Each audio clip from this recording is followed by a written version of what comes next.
Hello everyone, কি অবস্থা সবার? কেমন আছে সবাই? Welcome to my video. তো আশা করি আজকে আপনাদের ভিডিওটা ভালো লাগবে। তা প্রতিদিনের মতো আজকেও ডেলি ভিডিও নিয়ে চলে আসলাম আপনাদের মাঝে। তো যত কাজে থাকুক, যত কিছুই হোক, বের হতে হবে বাসা থেকে। কারণ হলো বের যদি না হয় আপনাদের জন্য ভিডিও করতে পারবো না। তো তাহলে চলেন এখন যে আমার গাড়িটা বের করে আর আজকে সারা দিন কোথায় যাই, কি করি না করি, সব কিছু খুঁটিনাটি সব কিছু শেয়ার করবো। তাহলে চলেন।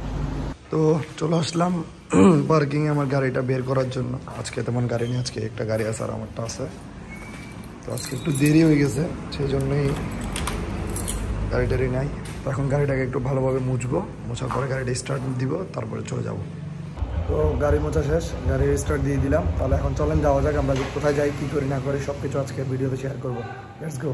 তো আজকে বেশি কোথাও যাইতে পারিনি, সেই জন্য ভিডিওটা অন্য কোথাও দেখা হয়নি। তো হঠাৎ করে দেখলাম যে স্টেডিয়াম মাঠে খেলা চলতেছে। তো যাই দেখলাম, তো আমি জানতাম যে আজকে ফাইনাল খেলা হবে, তারপরও গেলাম, কারণ এর আগের ভিডিওতে আপনারা দেখছেন।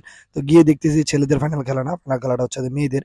মানে মেয়েদেরটা শেষ হওয়ার পরে ছেলেদেরটা শুরু হবে, কারণ একদম দুপুর টাইমে খেলাটা শুরু হয়েছে। যার কারণে গিয়ে দেখতেছি বান্দরবান পৌরসভা দল ভার্সেস রুমা দলের খেলা চলতেছে। কিন্তু মানে ওরা এতটা পাকাপোক্ত প্লেয়ার হইতে পারে নাই।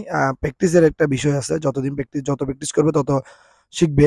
তো যেহেতু মানে এখন শুরু হয়েছে খেলাটা, তো এটা যদি কন্টিনিউ চলতে থাকে বান্দরবনে, তাহলে বান্দরবন থেকে অনেক প্লেয়ার উঠবে। যেমন এই আপনাদের দেখলেন খাগড়াছড়ি রাঙ্গামাটি থেকে অনেক নারী দলে অনেক ফুটবল খেলতেছে এখন অলরেডি। তো বাংলাদেশে বান্দরবনও যদি এভাবে যদি হয়, তার বাংলাদেশ টিমে বান্দরবন থেকেও অনেক খেলোয়াড় উঠবে আশা করি। তো আস্তে আস্তে এটা প্র্যাকটিসের বিষয়, মাত্র শুরু হলো। তো বান্দরবান পৌরসভা দল যে ফাইনালে উঠছে, এটা অনেক বড় বিষয়। তো আমি যখন গেছি তার আগেই 2-1 গোলে বান্দরবান এগিয়ে আছে। বান্দরবান অলরেডি 2 গোল দিছে, এখন হয়তো বা চ্যাম্পিয়ন হয়েছে। আমি ফুল খেলাটা দেখতে পারিনি, কারণ হলো যে আমার কাজ ছিল, যার কারণে আমাদের চলে আসতে হয়েছে মাঠ থেকে। তো তারপর যতটুকু দেখলাম যে আপনার রুমা দল থেকে বান্দরবান দলটা, রুমা বলতেছি, ঝান্সি দলটা থেকে বান্দরবান দলটা অনেক পাকাপোক্ত প্লেয়ার। মানে ওরা ভালোই প্র্যাকটিস করছে, খেলার মধ্যে ভালো ছিল। তো এখানে একটা মেয়েকে দেখতেছেন ছাতার নিচে রেফারির সাথে কথা বলতে, মানে এ নামবে আরেকজনের পরিবর্তে, সেজন্য কথা বলতেছে। তো খেলাটা যতটুকু দেখলাম ভালোই লাগলো, কারণ হলো বান্দরবানের গুলো মোটামুটি ভালো পাসিং দিচ্ছে, তারপর শুট করতেছে, বল নিয়ে যাচ্ছে।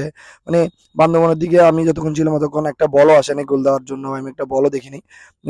বান্দরবান বারবার অ্যাটাক করতেছিল, তারপরও যতটুকু পারছে ততটুকু করছে। তো আশা করি এরা যদি প্র্যাকটিস করতে থাকে, তাহলে বান্দরবনের থেকেও ভালো ভালো প্লেয়ার উঠবে। বান্দরবনের যারা দায়িত্বে আছে তারা যদি এটা একটু খেয়াল রাখে, তাহলে ভালো হয়। তো আজকে মতো ভিডিও এখানে শেষ করতে, সবাই ভালো থাকবেন, আল্লাহ হাফেজ।